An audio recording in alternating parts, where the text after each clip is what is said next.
Leo nitakuonyesha jinsi ya kulea vifaranga kwa kutumia dawa za asili kuanzia siku ya kwanza mpaka siku ya 6 na ambapo siku ya 7 utawachanja. Dawa unazoziona zitakusaidia sana katika kutibu na kukinga vifaranga dhidi ya magonjwa hatari ambayo yanawapata vifaranga katika umri mdogo chini ya wiki 4. Ukitumia dawa hizi haina haja ya kutumia antibiotics za madukani ambazo zitakusababisha kupata madhara makubwa ya kutokutibu tena magonjwa hayo kwa kutumia dawa hizo za madukani. Kwa sababu dawa hizi zinafanya kazi ya kuongeza kinga kama vitamini, lakini pia zinapambana na magonjwa ya bakteria na kuepusha magonjwa sugu kwa kuku na vifaranga, hususan mafua makali pamoja na mafua sugu na aina zote za mharo. Vifaranga wakiwa chini ya umri wa mwezi mmoja wanakuwa na hatari mbalimbali za kupata magonjwa ya mafua ambayo yanaweza yakawapata siku ya 4 toka wawekwe kwenye brooder, lakini pia magonjwa ya mharo, gumboro, magonjwa ya prolam pamoja na magonjwa ya uchafu kama vile typhoid pamoja na kipindupindu cha kuku. Katika somo hili kama unavyoona majani haya, tutakuonyesha jinsi ya kuandaa na jinsi ya kutumia dawa hizo kuanzia siku ya kwanza mpaka siku ya 6 kwa ajili ya kuwakinga na magonjwa pamoja na kuwatibu magonjwa yanayowashambulia. Tuanze moja kwa moja vitu vya kuandaa katika dawa hizi kuanzia siku ya kwanza mpaka siku ya 6. Kuanzia siku ya kwanza mpaka siku ya 3 unatakiwa uandae vifaa vifuatavyo. Cha kwanza, andaa majani ya mwarobaini. Cha pili, andaa limao. Cha 3, andaa majani ya mwembe. Cha 4, andaa majani ya mpapai. Na cha 5, andaa majani ya aloe vera. Mara baada ya kuandaa vifaa hivyo vitakusaidia kuandaa dawa kuanzia siku ya kwanza mpaka siku ya 3. Maandalizi, unatakiwa uchukue majani ya mwembe, uchukua majani kama viganja 3 vilivyojaa, na kisha chukua majani ya aloe vera kama majani 2 mpaka 3 makubwa ya wastani. Uyakatakate hayo majani, uyaweke kwenye sufuria pamoja na majani ya mwembe. Kisha tafuta majani ya mpapai. Majani hayo ya mpapai unatakiwa uyatwange. Mara baada ya kuyatwanga, uyaweke kwenye sufuria hilo. Kisha chukua majani ya mwarobaini, uyaweke pia kwenye sufuria hilo moja. Na mara baada ya hapo, unatakiwa sasa uchukue limao 2, zikate na ukamue maji yake kwenye hilo sufuria, uziweke humo. Baada ya kukamua maji hayo, weka na hayo maganda uyaweke kwenye hilo sufuria.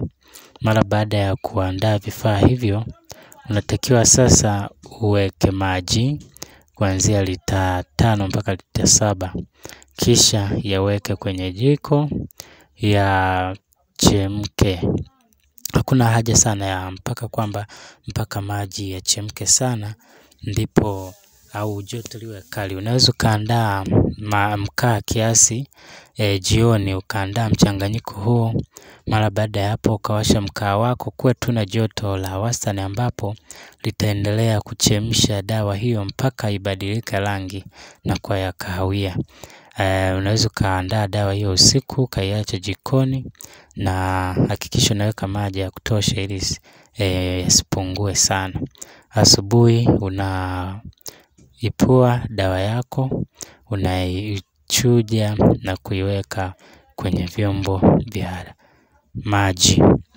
Dawa hii utawapa kuku au vifaranga kuanzia siku ya kwanza mpaka siku ya 3 au siku ya 4. Dawa hii unachukua pia vitamin kama vile Amintoto vitamin, unaweka gram 5 kwenye maji ya dawa hiyo lita 5, au weka gram 3 au 2. Kisha changanya vizuri, wape vifaranga wanywe mfululizo kuanzia siku ya kwanza mpaka siku ya 3 au siku ya 4. Dawa hii itafanya kazi ya kukinga mafua. Hautaona mafua makali kwa vifaranga wako. Itafanya kazi ya kukinga kikohozi. Itafanya kazi ya kukinga mharo mweupe, prolam. Itafanya kazi ya kukinga magonjwa ya typhoid, kipindupindu pamoja na coccidiosis. Lakini pia dawa hii itafanya kazi ya kuongeza vitamin kinga kwa sababu ina vitamin C, vitamin A. Lakini pia itafanya kazi ya kuepusha matatizo ya upofu na itasaidia ukuaji kwa vifaranga wako. Siwape sasa unachukua hayo maji uliyoyaandaa lita 5, unawawekea moja kwa moja kwenye chombo chao cha maji ya kunywa wakanywa. Lakini pia unaweza ukawapa kuku wakubwa ambao wameathiriwa na ugonjwa wa mafua au kikohozi. Inawasaidia pia kutibu tatizo hilo. Dawa hii inafanya kazi kubwa sana. Mara baada ya hizo siku 3 kuwapa dawa hiyo, unatakiwa tena uandae dawa nyingine utakayowapa kwa siku 2 mpaka siku 3. Dawa hiyo unatakiwa uchukue vifaa vifuatavyo. 1, unatakiwa uandae majani ya mlonge au unga wa mlonge. 2, chukua mpapai au unga wa mpapai uliokaushwa na kusagwa. 3, chukua mkaa kiasi, mkaa uliosagwa. Lakini 4, chukua pilipili kichaa. Na 5, chukua kitunguu saumu pamoja na kitunguu maji. Unatakiwa sasa uchukue hayo majani ya mpapai uchanganye na majani ya mlonge kwa pamoja. Lakini pia uyaweke kwenye sufuria. Lakini pia baada ya hapo unatakiwa utwange kitunguu maji pamoja na kitunguu saumu na pilipili uziongeze humo. Kisha chukua mkaa uliouchuja vizuri, uliotwangwa na kuchujwa vizuri, uongeze humo. Kisha weka maji lita 5 mpaka lita 7. Kiwango kwenye jinsi ya kuweka kiwango kwenye kila kiambata ni kwamba mlonge unatakiwa uweke gramu 5 au kijiko kimoja kilichojaa, pamoja na unga wa mpapai kijiko kimoja kilichojaa. Lakini pia uchukue kitunguu saumu punje kama ukichukua kipande ukigawanya nusu utwange. Lakini pia chukua kitunguu maji kimoja. Lakini pia chukua mkaa kuanzia gramu 10. Unaweza ukaongeza na chumvi kiasi kama gramu 2 pamoja, gramu 2 mpaka gramu 5 hivi. Unakaitwanga ukachanganya kwenye mchanganyo huo. Hiyo ni hatua ya kwanza ya dawa hiyo. Ya pili, unaroweka tu kwenye maji bila kuchemsha. Hatua ya pili ni jinsi ya kuandaa dawa iliyochemshwa. Unatakiwa uchukue majani ya mlonge pamoja na majani ya mpapai yawe mabichi. Unaweza ukapata yale mabichi ukayapanga kwenye sufuria, majani ya mlonge pamoja na mpapai.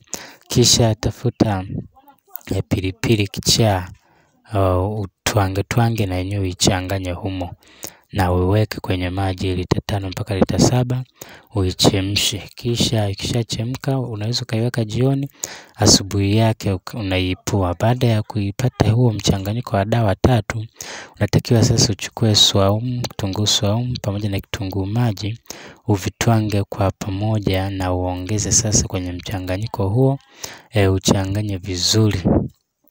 Mara baada ya hapo wapatie kuku vifaranga wako wanywe kwa muda wa siku 3, kuanzia siku ya 4, siku ya 5 pamoja na siku ya 6. Lakini usisahau kuongeza vitamini gramu 5 kwenye kila mchanganyiko wenye lita 5. Unachukua hiyo vitamini unachanganya, unawapa kwa pamoja kwa muda wa siku hizo 3. Hapo utakuwa umepata siku 6 za awali. Dawa hii inasaidia kuongeza kinga, inasaidia kuepusha magonjwa ya virusi ambayo yanaweza kuwashambulia kuku wako kabla ya kufikia umri wa kuwachanja. Dawa hii inakinga ugonjwa wa ndui kwa vifaranga kushambuliwa kabla ya kufikia umri wa kuchanjwa. Dawa hii inakinga kikohozi pamoja na kutibu magonjwa ya bakteria ambayo yameanza kuwashambulia katika hatua hizo za awali za ukuaji. Mara baada ya kuwapa dawa hii siku ya 6 waache. Siku ya 7 sasa unatakiwa watafutie chanjo ya Newcastle au chanjo ya kideri, uwapatie chanjo hiyo siku ya 7. Mara baada ya kuwachanja tutaendelea na mwendelezo katika video inayofuata, jinsi ya kutumia dawa za asili kuanzia siku ya 8 mpaka siku ya 13 kuwakinga na magonjwa hususan mafua pamoja na ndui pamoja na magonjwa ya mharo na matatizo mengine yanayoweza kuwapata. Endelea kufuatilia somo hili na channel hii ya Bamjess TV uweze kupata mbinu nyingine nyingi zaidi za kuweza kudhibiti magonjwa kwa kuku pamoja na kuepuka hasara zinazoweza kusababishwa na magonjwa pamoja na jinsi ya kuondokana na hasara zinazosababishwa na upungufu wa vitamini kwa kuku, lakini pamoja na matatizo ya magonjwa mbalimbali ya mlipuko. Mpenzi mtazamaji, hii ni dawa ambayo sisi tuliandaa kwa ajili ya kuwapa vifaranga wetu pamoja na kuku wakubwa kwa ujumla. Humu kwenye mchanganyiko huu zimo dawa nyingi kama unavyoona. Haya hapo ni majani ya oregano ukiangalia vizuri, lakini kuna majani hayo ni majani ya mpapai. Hayo unayoyaona ni majani ya mpapai. Lakini kuna mwarobaini ulikuwa juu tumeshaufunika, huo ni mpapai. Lakini pia ukiangalia humo ndani kuna majani mengine ambayo tuliyapanga kama unavyoyaona. Jina tutakutafutia jina, kwa kweli kuna jina tu la kienyeji, sijapata jina la kitaalamu au jina la Kiswahili. Huko ndani kabisa tulitanguliza majani ya mwembe. Kama unayaona vizuri, hayo ni majani ya mwembe ambayo tuliyatanguliza chini ya sufuria. Majani ya mwembe yanasaidia kupambana na mafua. Kwa hiyo dawa hii ni kiboko ya mafua. Kuku hawataweza kushambuliwa na mafua. Lakini huku kwa juu hatukukuonyesha vizuri. Huku juu kwenye ile layer ya juu kulikuwa na majani, kulikuwa na malimao kama unavyoyaona. Lakini pia kulikuwa na mwarobaini kama unavyouona, pamoja na majani ya aloe vera tuliyakatakata tukachanganya humo. Dawa hii ukiweza kuitengeneza vizuri kwa kufuata maelekezo haya, hutahangaika kununua antibiotics zenye gharama kubwa ambazo mwisho wa siku zitasababisha matatizo mengine ya antibiotic resistance kwa kuku ama vifaranga wako. Kama unavyoona, hiyo ndio dawa yetu iliyo tayari na tumeiweka kwa ajili ya kunywa kuku. Na ukionja, kwa kweli dawa hiyo ni chungu, na mwanadamu au mtu sidhani kama anaweza kuinywa, lakini kuku wanakunywa na inawaletea manufaa makubwa kabisa katika mwili wao. Na ukitumia dawa hii kwa kuku wakubwa inasaidia kuboresha pia utagaji wa mayai, inasaidia kuboresha ubora wa nyama pamoja na ubora wa mayai. Mayai yako yatakuwa na kiini cha njano na kuku wako watakuwa na nyama iliyo nzuri yenye ladha, lakini pia vifaranga wako watakuwa kwa haraka bila kushambuliwa na magonjwa. Kwa hiyo dawa hii ni nzuri. Fuatilia jinsi ya kuiandaa ili uweze kuokoa vifaranga wako na kuwafanya kuku wako wawe wenye afya. Mpaka hapo hatuna la ziada. Mwandaji ni Baraka Jonathan na imeletwa kwako nami Baraka Jonathan. Nikukumbushe uweze kusubscribe na kucomment mahali ambapo hujaelewa, lakini pia kwa mawasiliano zaidi tutafute katika channel hii.